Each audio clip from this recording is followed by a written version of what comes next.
en réalité, la question que je veux poser à quelqu'un ce jour, c'est de savoir, est-ce que nous avons vraiment des challenges en cette année 2020? C'est vrai, on a dit c'est l'année du challenge, oui, c'est l'année du challenge, mais est-ce qu'on a vraiment des challenges? Quels sont nos challenges?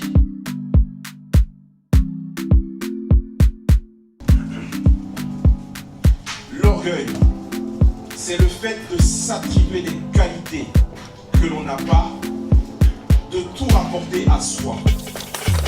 C'est une absence d'humilité, le mépris de tout, sauf de soi-même.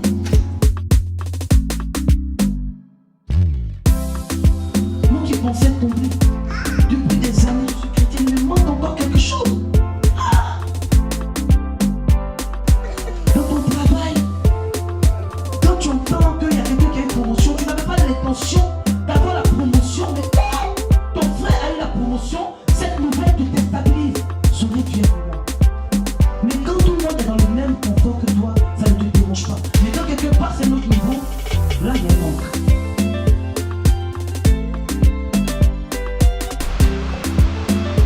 Tu es soumise à ton pasteur, tu es soumise. Lorsque le pasteur parle, tu as ses services, tu as ses petits soins. La femme soumise, mais à la maison, tu es gonflée. Tu es rebelle, tu es insoumise, tu es irrévérencieuse, tu es impoli.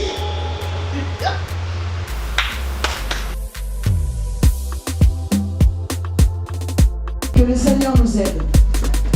La parole de Dieu est là pour nous mettre dans le droit chemin.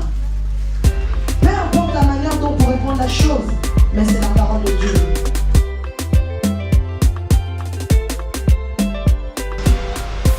Aujourd'hui, les gens viennent dans la maison de Dieu comme chez les marabouts. Voilà, là-bas, on m'a demandé le mouton vert. Tu donnes le mouton vert, donc ça va se passer comme tu as dit. C'est pas ça qui change de marabout. Et c'est comme ça les gens fonctionnent. Quand ils viennent, ça se passe pas comme ils veulent, ils changent d'église. Maintenant, pas le matin, tu vas, tu reviens, on est là. Mais d'abord, on est là. On est là. À quelqu'un qui est clé. Donc ça, il a pété, on l'a attrapé, on l'avait lui. C'est pas que parti, on est là. On est là.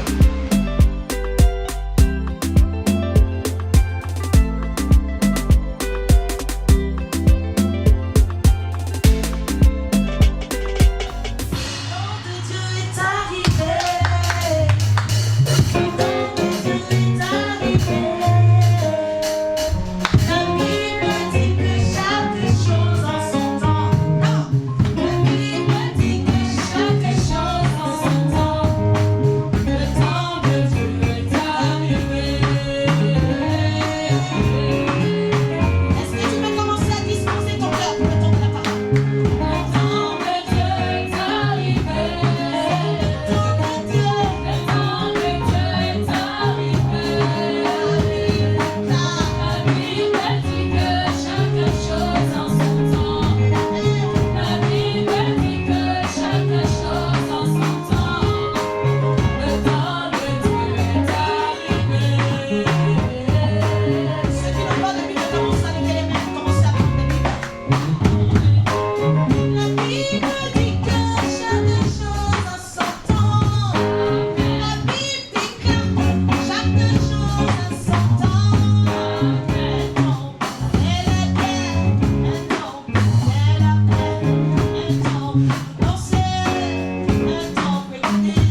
déjà dans le nom puissant, puissant et précieux de notre Seigneur Jésus-Christ.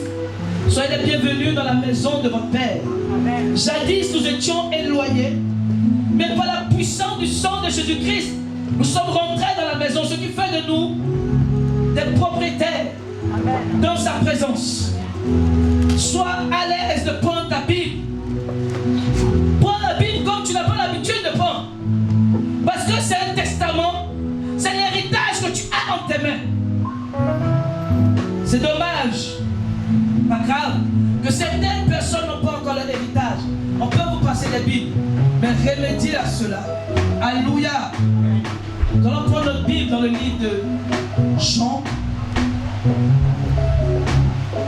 en son chapitre 21.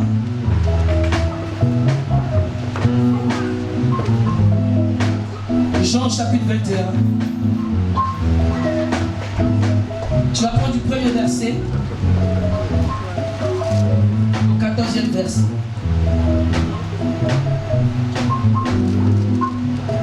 Merci pour tous ceux qui sont tenus debout pour honorer la présence du Saint-Esprit.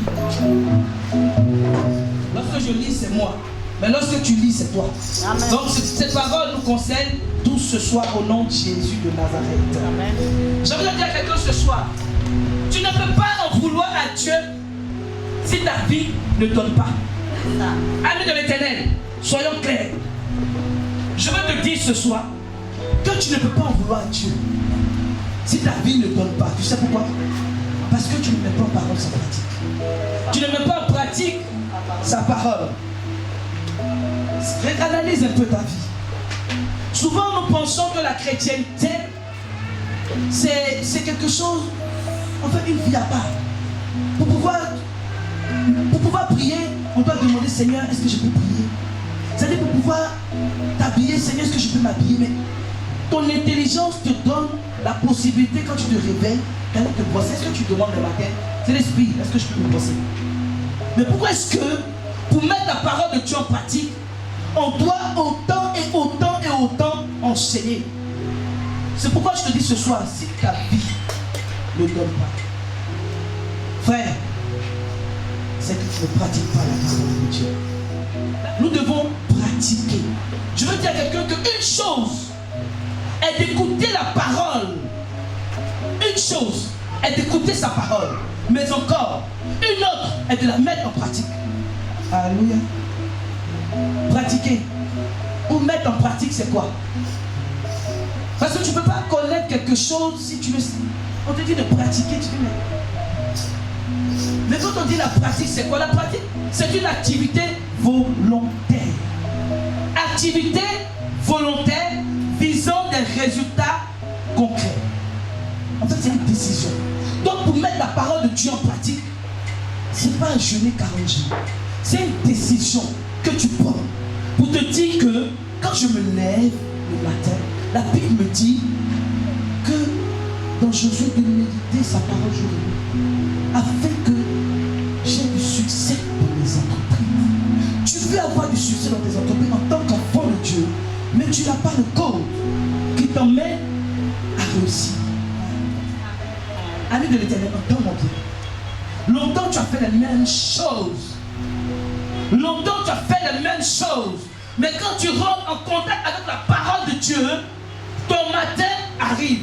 Parce que dans cette Bible, on me dit que Jésus, après la résurrection, il s'est montré à ses disciples de différentes manières. Le temps pour nous est arrivé que Jésus-Christ se montre à toi par la puissance du Saint-Esprit.